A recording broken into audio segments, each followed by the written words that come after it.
자, 오늘은 본문의 말씀을 가지고 위기를 극복하고 성공한 사람에 대한 이야기가 나옵니다. 자, 우리가 살다 보면 성공할 수 있는 좋은 기회가 찾아옵니다. 사람은 누구든지 살다 보게 되면 좋은 기회가 찾아와요.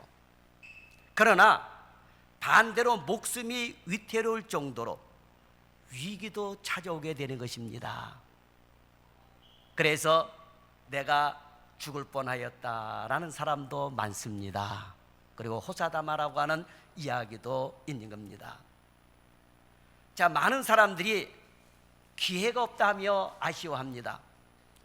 왜 나에게는 기회가 찾아오지 않을까? 성공할 수 있는 기회가 나에게는 왜 안 올까? 그런 생각을 합니다.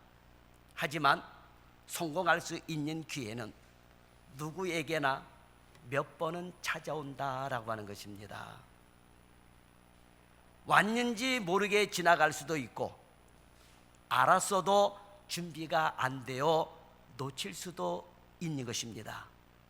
그런데 성공의 기회는 위기의 얼굴로 찾아온다라는 말이 있습니다. 위기의 얼굴로 찾아온다. 위기의 얼굴로 찾아온 기회, 우리는 그것이 기회인 줄 모르고 두려워서 겁이 나서 피해버리게 되는 것입니다. 그리고 나서는 뭐라 그래요? 그때 그 기회를 잡았어야 되는데, 그러니까 날마다 그렇게 후회하며 사는 사람들이 있다라고 하는 거죠. 그때가 그게 기회였는데 왜 그때 그거를 못 잡았을까? 이러면서 지나가고 나면 후회하고 지나가고 나면 후회하는 사람들이 많다라고 하는 것입니다. 그래서 이 위기를 극복하지 못하고 좋은 기회를 놓쳐버리는 사람들이 많은 것입니다. 그래서 우리 성도들은 무엇보다도 하나님의 말씀을 중심으로 위기의 얼굴을 하고 있는 기회를 알아볼 수 있는 지혜와 준비를 해야만 되는 거예요. 자, 예수님이 이 땅에 오셨을 때 예수님이 화려한 옷을 입고 아주 인물 잘생기고 키가 멋있게 크고 그랬으면 수많은 사람들이 메시아인 줄 알고 더 많이 따라다녔을 거예요. 그런데 예수님은 이 땅에 오시면서 말라 삐들어진 순가 같고 못생겼고 볼품도 없고 그러면서 이 땅에 오신 거예요. 그런데 그 많은 기적을 행하시고 많은 능력의 권능의 말씀도 하셨는데 죽은 자도 살리셨는데 그 예수님을 믿지 않은 거예요. 그러니까 메시아를 영접할 수 있는 기회를 잃어버렸다라고 하는 거예요. 유대인의 왕으로 오셨지만 유대인들이 자신의 왕을 알아보지를 못했던 거예요. 그러니 나라가 망하고 2000년 동안이나 방황해 되는 민족의 비극의 역사가 일어났다라고 하는 것입니다. 그래서 여러분, 우리는 늘 말씀을 통해서 준비된 성도가 되어야 될 줄 믿습니다. 자, 오늘 본문을 보면 우리가 잘 아는 다윗이라는 인물이 나옵니다. 목숨이 위태로운 위기를 왕으로 갈 수 있는 기회로 만들었다라고 하는 것입니다. 오늘 본문의 배경을 보면 사울 왕을 피해 블레셋의 아기스 왕으로 피해간 다윗에게 아기스 왕은 블레셋 땅 시글락에 거하도록 시글락을 내어줍니다. 그리고 블레셋과 이스라엘의 대대적인 전쟁이 났을 때 다윗은 아기스를 따라 사울과 전쟁하러 전쟁터에 나섭니다. 그런데 이 아기스의 부하인 이 블레셋 방백들이 다윗이 골리앗을 죽인 사람이라는 것을 알고 다윗과는 함께 전쟁터에 갈 수 없다라고 반대를 합니다. 블레셋 왕 아기스가 변호하고 나섰지만 블레셋 방백들은 다윗을 돌려보내라 그럽니다. 돌려보내라고 하는 거예요. 그래서 할 수 없이 다윗은 자신의 거주자인 시글락 땅으로 돌아오게 됩니다. 그런데 돌아와 보니까 상상할 수 없는 일이 일어나 버리고 말았습니다. 다윗에게 엄청난 위기가 닥쳤습니다. 다윗은 이런 엄청난 위기를 어떻게 극복했을까요? 오늘은 다윗의 위기와 극복을 생각해 보면서 우리도 지혜를 얻을 수 있는 성도들이 되기를 바랍니다.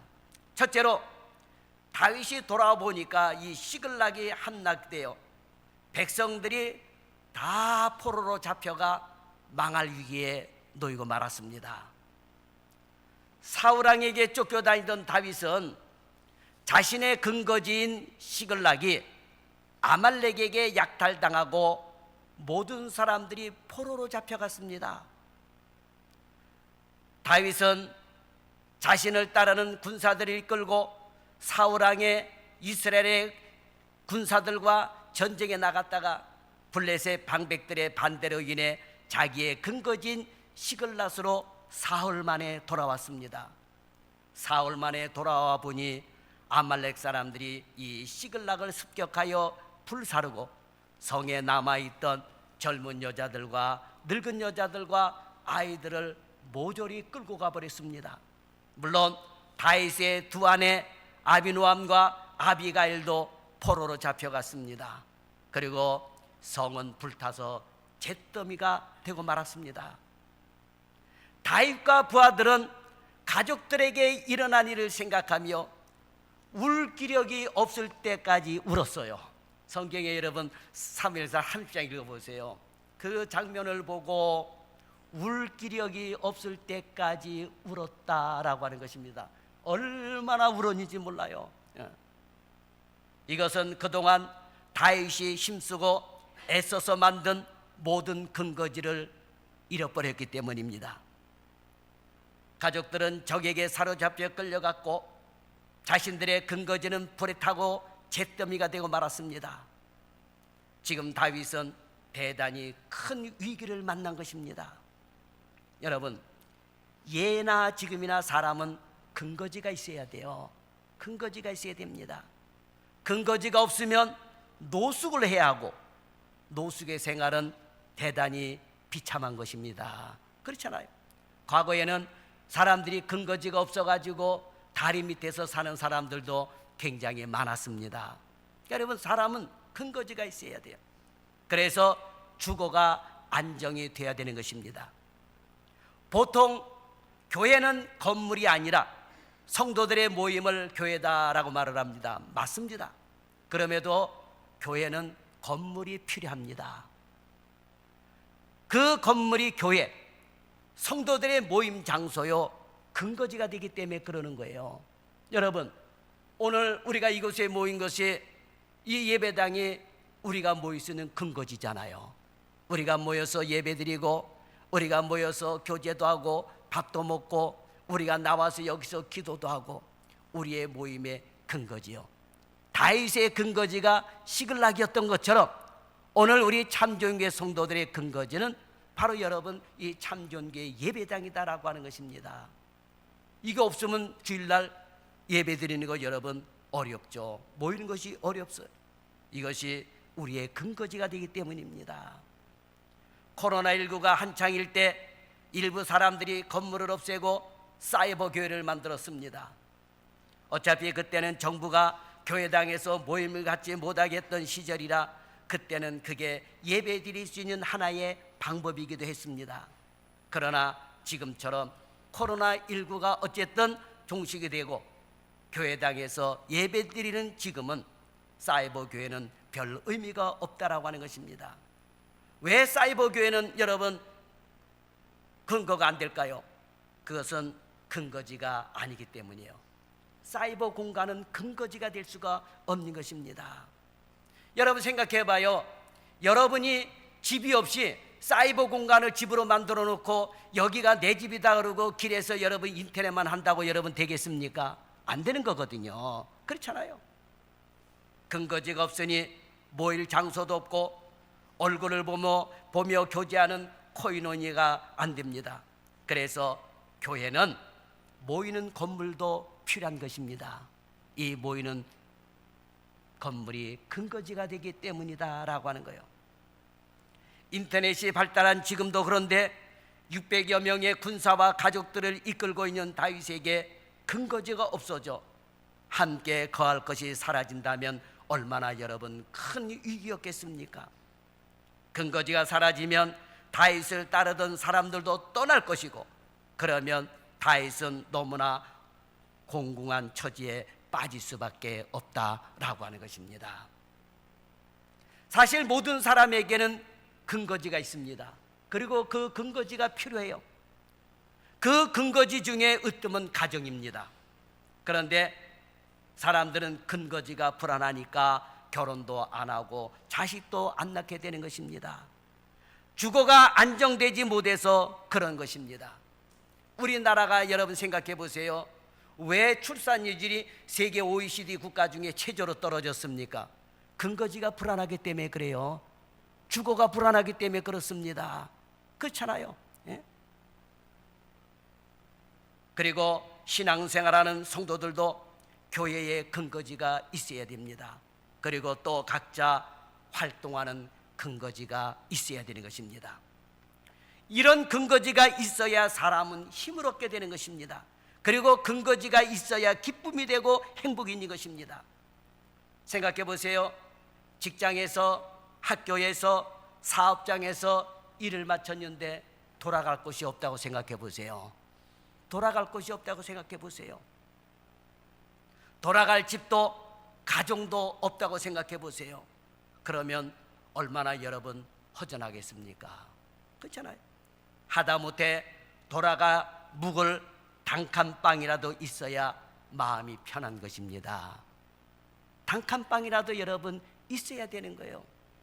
그 전에 그 필리핀에 가서 보게 되니까 필리핀 사람들의 많은 사람들이 근거지가 그 뭐요, 이 니아까 끌고 다니는 그런 포장마차 같은데 거기에서 이 오토바이 같은 거, 그래서 손님이 오게 되면 식구를 내려주고 거기에 타워서 어디 목적지까지 태워다주고 그리고 다시 돌아와 가지고 그 조그만 오토바이 하우스 같은 여기가 근거지더라고요. 거기서 애들이 잠자고 거기서 가정생활도 하고 그러더라니까는요. 어쨌든 하물며 여러분 우리가 돌아갈 수 있는 쪽방이라도 있어야 돼요. 여러분이 어디를 갔다 오든지 내가 다시 올 수 있는 근거지가 있어야지 된다라고 하는 것입니다. 그래야지 여러분 마음이 편한 거예요. 그래서 우리는 우리의 근거지인 가정과 교회를 잘 지키고 세워가야 되는 것입니다. 하나님께서 인간을 남녀로 창조하시고 생육하고 번성하라고 하시며 가정을 만들어 주셨습니다. 단순히 인간만을 창조하신 것이 아니라 가정을 만들어 주셔서 함께 살아가도록 하셨던 것입니다. 또한 함께 살면서 복받게 하신 곳이 여러분 가정이에요. 그래서 우리는 우리의 가정을 잘 지키고 세워가고 가정을 소중하게 여겨야 된다라고 하는 것입니다. 가정을 파괴하는 사람이 되어서는 안 된다라고 하는 거예요. 이거는 가장 어리석은 사람이다라고 하는 거예요. 이것은 교회도 마찬가지입니다. 디모데전서 3장 15절에 보면 만일 내가 지체하면 너로 하여금 하나님의 집에서 어떻게 행하여야 할지를 알게 하려 함이니 이 집은 살아계신 하나님의 교회요 진리의 기둥과 터라 그러셨어요. 이 집. 예. 그러니까 교회도 하나님이 세우셨습니다. 이 집도 교회당도 이 집도 하나님의 집이라고 하는 거예요. 하나님이 세우셨고 교회인 우리가 모여서 예배 드리는 것이 바로 이곳이다라고 하는 거예요. 이 집이라고 하는 거예요. 마태복음 16장 18절에 보면 내가 이 반석 위에 내 교회를 세우리니 라고 말씀하셨습니다. 그리고 실제로 사도행전 2장에 가보면 성령 충만을 받은 제자들을 통하여 교회를 세워가셨던 것입니다. 그래서 우리는 교회를 잘 세워가야만 되는 것입니다. 가정이 우리의 근거지이고 교회당이 신앙의 근거지이기 때문에 그렇다라고 하는 것입니다. 다윗의 근거지는 시글락인데 그런데 그 시글락이 불에 타버리고 말았어요. 잿더미가 되고 말았습니다. 그만큼 다윗은 지금 위기를 만났다라고 하는 거예요. 여러분 생각해 봐요. 우리가 만약에, 죄송하지만 우리가 있는 이 교회당 갑자기 불나서 다 잿더미가 됐다 생각해 봐요. 당장 어디서 예배 드립니까? 여러분 전부 다 우왕좌왕할 거예요, 여러분. 그죠? 우왕좌왕할 거예요, 여러분. 갑자기 그렇게 된다면. 우리가 이 교회당을 건축하기 전에 사택에서, 아파트에서 한 6, 7개월 예배를 드린 적이 있었어요, 여러분. 뭐 근거지가 있으니까 예배를 드리는 거죠, 어쨌든. 근데 근거지가 아예 불타서 다 없었다고 생각해 보세요, 여러분. 얼마나 우왕좌왕하겠습니까? 뿔뿔이 흩어질 위기에 다윗은 놓여 있게 된 것입니다. 그래서 다윗은 지금 최대한의 인생의 위기를 만났다라고 하는 거예요. 그 다음에 두 번째로 다윗의 위기는 시글락이 자신들의 근거지가 불에 타서 없어졌는데 이 백성들이 다윗을 원망하고 분노하여 돌을 들어 다윗을 쳐 죽이려고 한 거예요. 지금 그런 사건이 벌어진 겁니다. 본장 6절에 보게 되면은 백성들이 자녀들 때문에 분노하여 다윗을 돌로 쳐 죽이려고 하는 장면이 나오는데, 이때 다윗이 얼마나 놀랐느냐 하면은 크게 다급했다 그랬어요. 백성들이 돌을 들어서 쳐 죽이려고 하는 거예요. 지금 돌에 맞아 죽을 위기에 생겼어요. 목숨이 위태롭게 된 것입니다. 그리고 다윗이 다급해졌다라고 하는 거예요. 다급해졌다. 사람들은 화가 나거나 어려운 일을 당하면 분풀이해야 할 희생양을 찾거나 이런 일이 일어난 원인 제공자를 찾습니다.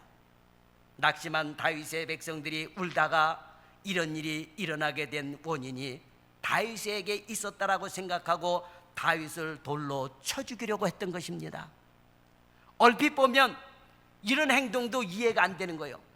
사무엘상 22장 1절에서 2절에 보면 오늘 본문에 나오는 군사들은, 사람들은 다윗이 부른 사람이 아니고 스스로 다윗을 찾아온 사람들이에요. 다윗을 찾아온 사람들이 지금 자신의 가족들이 잡혀갔다고 다윗을 원망하고 죽이려고 합니다. 아마도 이들은 만약 다윗이 아기스의 청을 받아들이지 않고 그냥 시글락에 머물러 있었다면 이런 일이 일어나지 않았을 것이라고 생각했던 것 같습니다.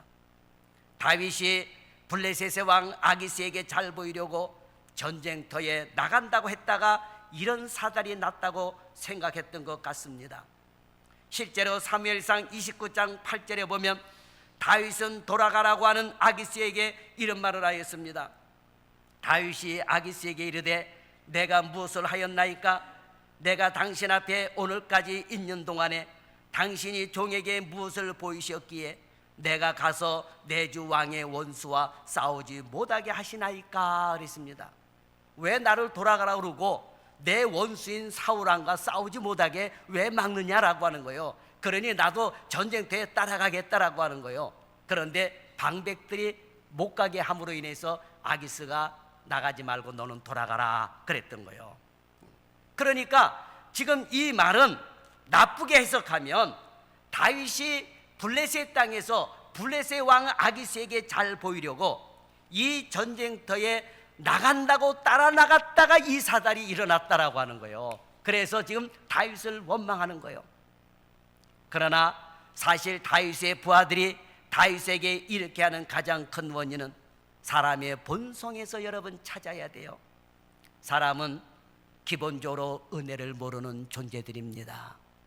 오늘 본문에 나오는 이 군사들도 사실은 사울왕에게 쫓기고 천대받고 멸시당하고 사울왕에 죽을 수밖에 없었는데 다윗에게 와서 의탁하고 살게 된 사람들이에요.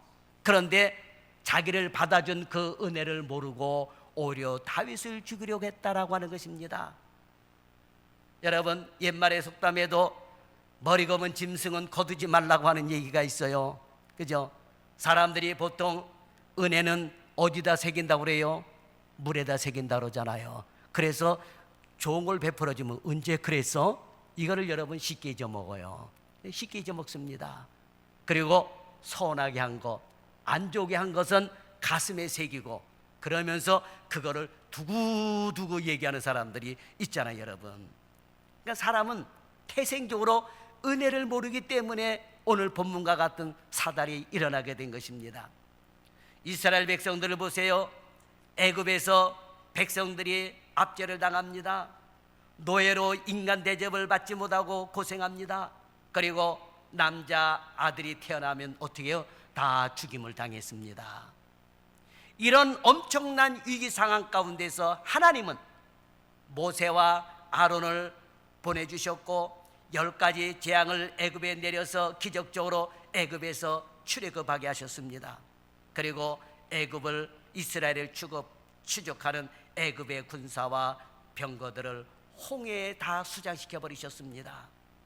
그리고 만나와 메추라기를 주시고 생수를 주셔서 값없이 수고도 없이 먹고 마시게 하셨습니다. 그것도 40년 동안이나 지들이 농사 하나 짓지도 않고 사냥하지도 않고 뭐 한 게 아무것도 없는데 하나님이 40년 동안 만나와 메추라기를 통해서 그리고 시원한 생수로 먹여주셨습니다.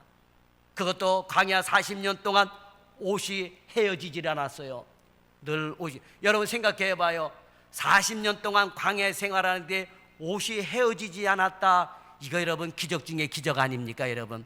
가만히 있어도 옷은 낡아지고 더러워지고 새어지고 뜯어지게 되는 거예요 여러분. 그렇지 않습니까? 그런데 광야 생활하는 동안에 뻘거벗고 다니지 않도록 옷이 헤어지지 않았고 그리고 그렇게 걸었는데도 불구하고 발이 부르트지 않았다라고 하는 거예요. 그리고 그렇게 걸었는데도 관절염 때문에 쓰러졌다는 백성들 하나도 없었어요 여러분. 만약에 관절염 질병이 생겨서 쓰러졌다 그런다면 그 성경에 기록이 됐을 거예요. 광야 생활하는 동안 걸어가는 동안에 예를 들어서 60만 가운데 10분의 1인 6만 명이 관절염에 걸려서 걷지를 못하였더라라고 쓸 수도 있는 거예요. 그런데 발이 부르트지 않았다라고 하는 것은 관절염도 안 왔다라고 하는 거예요 여러분. 그렇지 않습니까? 그리고 광야에서 어떤 적군이 와도 하나님이 막아주심으로 다 이기게 하셨던 것입니다. 그런데 이런 엄청난 은혜를 받은 이스라엘 사람들은 하나님을 원망하고 불평하고 불순종합니다. 심지어 배항까지 합니다. 이게 여러분 사람들의 본성이에요. 이거는 이스라엘 사람들만 그런 게 아니에요. 타락한 우리 모든 인간들의 본성이 그렇습니다. 사람들은 다 이래요. 가정에서도 봐봐요 여러분. 부부싸움 할 때 보면 너 때문에 그랬다고 당신 때문에 그랬다고 그러잖아요 여러분. 그렇게 얘기하는 쪼잔한 남자들이 얼마나 많은데요. 아내가 조언을 해주고 그러면 듣고 그것이 설령 안 됐다 하더라도 넘어가야 되는데 당신 말 듣고 그랬다 그러니 얼마나 여러분 쪼잔합니까 여러분. 그렇잖아요. 그런 쪼잔한 사람들이 많은데 그런데 그거는 남편들만 그러는 게 아니에요 여러분. 모든 인간들의 습성이 죄악에 젖어 있기 때문에 여러분 그러는 거예요. 그러는 겁니다. 이스라엘 백성들만 특별히 악해서 그런가 그렇게 한 게 아니에요. 사람들이 다 그렇습니다. 여러분 우리가 수많은 복을 받았음에도 불구하고 하나님이 내게 해주신 것이 뭐가 있냐 그렇게 얘기를 해요 여러분. 그렇지 않습니까? 보통 남자들이 죄송합니다 남자들 비하는 거 아니에요. 쥐꼬리 많은 월급 갖다 주고 그러고 가지고 아내가 정말 아끼고 정말 살뜰하게 살면서 먹여주고 입혀주고 재워주고 아내가 그렇게 고생하며 사는 거 생각하지 않고 뭐라 그래요? 끄떡하면 다 벌어다 준다 어디다 썼어 이렇게 얘기를 해요. 그게 여러분 얼마나 쪼잔합니까 이게. 그렇잖아요. 그러니까 사람들은 내가 조금 한 것만 생각을 하지 받은 바 큰 은혜는 생각을 못하는 게 인간이에요 여러분.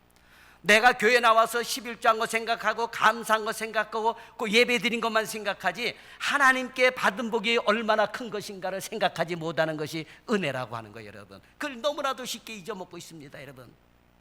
다윗을 따르는 사람들도 마찬가지요. 은혜를 몰라요. 은혜를 모르니까 감사가 없습니다. 그저 자기 좋은 대로 자기 감정대로 말하고 살 뿐입니다. 이것은 오늘날 우리도 마찬가지입니다.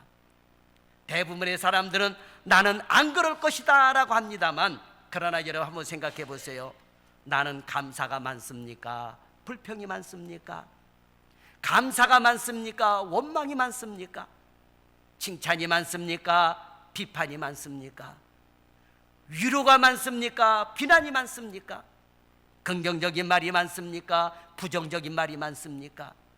이것을 늘 생각하면서 은혜를 아는 성도들이 되어야 되고 하나님 앞에 감사한 성도들이 되어야 될 줄 믿습니다. 세 번째로, 다급한 다윗은 하나님 여호와를 힘입고 용기를 얻어서 위기를 극복했다라고 하는 것입니다. 돌로 치려는 부하들에게 다윗이 어떻게 말했는지 성경에 기록은 없습니다. 그러나 본장 6절에 보게 되면은 이렇게 기록이 되어 있습니다. 백성들이 자녀들 때문에 마음이 슬퍼서 다윗을 돌로 치려 하자 다윗이 크게 다급하였으나 그의 하나님 여호와를 힘입고 용기를 얻었더라 했습니다. 기록은 없지만 다윗은 분명히 무슨 말을 했을 거예요. 그렇잖아요, 여러분. 돌을 들어 치려고 하는데 뭔 말을 안 했겠습니까? 뭔가 말을 했을 거예요. 그런데 그 말은 하나님을 힘입는 말이었다라고 하는 것입니다. 어떤 힘을 입었는지 성경에는 기록이 없습니다. 그러나 하나님을 힘입어 위기를 극복하려는 다윗을 백성들이 보았고 백성들은 그 손에서 돌을 내려놓았다라고 하는 거예요. 마치 간음하다가 현장에서 잡힌 여인을 향해 사람들이 돌을 들어 치려고 할 때 예수님이 땅에다 뭐라고 쓰셨어요? 땅에다 뭐라고 쓰셨어요? 네? 이거 얘기하는 사람들이 있던데 예수님이 땅에다가 뭐라고 썼는지 환상으로 봤다라고 얘기하는 분이 있는데 예수님이 땅에다가 뭐라고 썼는지는 몰라요, 여러분. 그죠? 그리고 땅에다 글을 쓰고는 뭐라고 그러셨어요? 너희 중에 죄 없는 자가 돌로 쳐라. 네. 너희 중에 죄 없는 자가 돌로 치라고 하는 걸 땅에다 쓰신 게 아니에요, 여러분. 뭔가를 땅에다 쓰셨는데 쓰시고 나서 돌을 들어서 치려고 하는 자들에게 너희 중에 죄 없는 자가 먼저 돌로 치라 그랬을 때에 사람들이 양심이 꺼리끼니까 뭐요? 슬그머니 다 돌을 내려놓고 여러분 도망갔잖아요, 여러분. 그렇지 않습니까? 뭐라고 쓰는지는 몰라요. 목숨이 다급한 다윗도 어떻게 여호와를 힘입고 용기를 얻었는지 기록되어 있지 않기 때문에 우리는 모릅니다. 그러나 본문의 내용을 보면 하나님을 의지하는 것이 중요하다라고 하는 거예요, 여러분. 아무리 다급한 상황 속에서도 하나님을 여러분 의지해야 될 줄 믿습니다. 그럴 때에 하나님은 용기를 주시고 힘을 주시는 거예요. 용기가 생기고 힘이 생기면 위기의 절반은 극복한 것입니다. 우리도 살다 보면 위기를 만납니다. 이때 우리가 할 수 있는 최고의 선택은, 최선의 선택은 예배드리고 기도하며 하나님을 의지하여 힘을 얻는 거다라고 하는 것입니다. 이걸 잊지 않기를 바랍니다.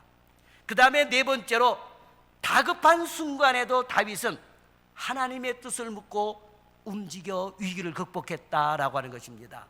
자, 여기서 중요해요, 여러분. 다급한 순간에도 다윗이 하나님의 뜻을 묻고 움직였다라고 하는 거예요. 자, 본장 7절과 8절에 보면 다윗은 하나님께 아말렉을 추격하면 아말렉을 잡아 빼앗긴 것을 찾아올 수 있는지를 물었습니다. 그러자 하나님은 찾을 수 있다라고 말씀하셨고, 그래서 다윗은 아말렉을 추적하기를 시작합니다. 여기서 하나님의 뜻을 묻는 데 사용된 것이 에봇이라고 하는 거예요. 에봇은 우림과 둠빔과 더불어 하나님의 뜻을 묻는 도구였습니다, 제사장들이. 자, 구체적으로 어떻게 우림과 둠빔 그리고 에봇으로 하나님의 뜻을 알았는지 우리는 그걸 몰라요. 우리는 그 방법을 하나님이 안 알려주셨습니다. 만약에 그것이 있다고 그런다면 지금도 우림과 둠붓이 있어야 되고 에봇을 입고 해야 돼요, 목사가. 그죠? 그런데 지금은 그거 없지만 중요한 것은 다윗은 아말렉을 추적하기 전에 먼저 기도로 하나님의 뜻을 물었다라고 하는 거예요. 여러분, 이게 중요한 것입니다. 여기서 우리는 신앙생활하면서 중요한 것을 깨달아야 됩니다. 나의 삶에 아무리 다급한 일이 생겨도 말씀을 의지하여 힘을 입고 예배와 기도가 먼저라고 하는 거예요.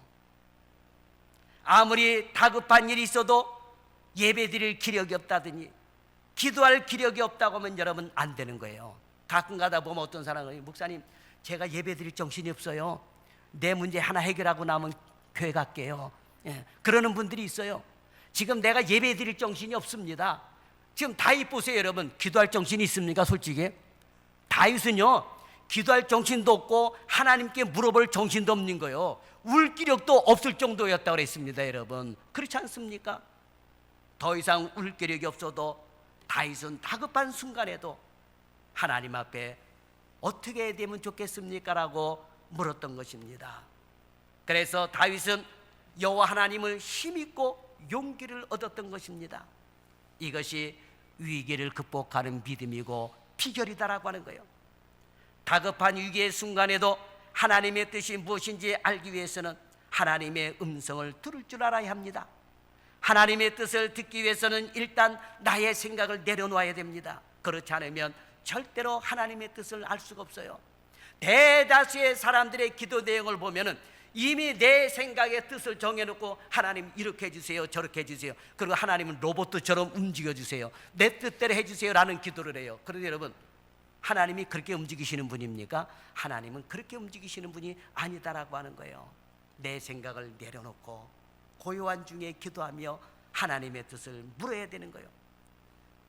위대한 선지자 사무엘 보세요. 주여 말씀하옵소서, 종이 듣겠나이다 하면서 무릎을 꿇었습니다. 오늘 저와 여러분도 바로 예배를 드리면서 주여 말씀하옵소서, 이 종이 듣겠나이다 해야 되는 거예요. 주여 제게 말씀하소서, 제가 듣겠나이다, 그리고 순종하겠나이다. 이런 기도가 힘을 입는 기도인 것입니다. 잠언 3장 6절에 보면 너는 범사의 그를 인정하라, 그리하면 내 길을 지도하시리라 그랬습니다. 여러분, 하나님을 인정하면 하나님이 지도해 주시는 거예요. 여러분, 과외를 받는 학생도 마찬가지예요. 학교를 다니는 학생들도 마찬가지예요. 선생님을 인정해야 선생님이 지도해 주시지. 그래요, 안 그래요?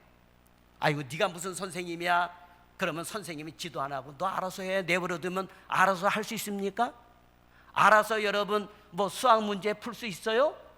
알아서 여러분 문법 제대로 알아갈 수 있습니까? 선생님 도와주세요. 선생님을 선생님으로 인정을 해야 되는 거예요. 마찬가지로 여러분, 우리 인간은 하나님을 인정해야 돼요. 언제 인정해야 됩니까? 위기 순간에만 인정합니까? 아니에요, 여러분. 범사에 하나님을 인정해야 되는 거예요, 여러분. 범사에 인정해야 되는 것입니다. 그래야면 하나님께서 내 가는 길을 지도해 주신다라고 하는 거예요. 다윗은 범사에 이렇게 하나님을 인정하고 하나님께 길을 묻습니다. 추적해야 될지 묻습니다. 그리고 그 응답을 받고 움직입니다. 그래서 망할 위기에서, 죽을 위기에서 건짐을 받게 되는 것입니다. 이런 다윗의 모습이 오늘 저와 여러분의 모습이 되기를 바랍니다. 예수 믿는 사람은 성경 말씀으로 살아야 합니다. 예수님의 은혜를 입어야 합니다. 안 그러면 늘 하는 일이 뭐요? 죄진 일이고 그러다 결국은 망하는 일이다라고 하는 것입니다. 오늘 여러분들은 위기 때마다 말씀으로 힘을 입고 용기를 얻어 다윗처럼 아무리 다급한 위기를 만난다 할지라도 극복할 수 있는 성도들이 되기를 예수님의 이름으로 축원합니다. 기도하겠습니다. 살아계신 하나님 아버지, 오늘도 우리가 다급한 위기를 만났을 때 극복할 수 있는 힘과 지혜를 주옵소서. 요즘 젊은 사람들은 자기들이 천년만년 힘이 있을 줄 알고 위기를 안 만날 줄 알지만, 그러나 우리 하나님은 말씀하시기를 너는 젊었을 때의 창조자 하나님을 기억하라 하였습니다. 주여, 위기를 만났을 때 그때서 하나님을 찾는 그런 어리석은 사람들 되지 않게 도와주시고, 위기를 만나기 전에 다윗처럼 평상시에 하나님을 인정하고 하나님을 의지하는 성도들 되게 하여 주옵소서. 그럴 때에 진정한 위기를 만났을 때 하나님이 극복할 수 있는 힘을 주시고 지혜를 주신다고 하는 사실을 깨닫게 하여 주옵소서. 그리고 주여, 오늘 간구하는 것은 우리의 가정과 교회의 근거지가 든든하게 세워지게 도와주시고 하나님 아버지의 은혜로 늘 힘을 입는 성도들이 되게 하여 주옵소서. 다급한 순간에도 자포자기하는 성도들이 없게 하여 주옵시고 늘 성령님으로 힘을 입고 용기를 얻으며 살아가게 하여 주옵소서. 그래서 우리도 다윗처럼 성공하는 삶, 승리하는 삶이 되게 하여 주옵소서. 예수님의 이름으로 기도드리옵나이다. 아멘.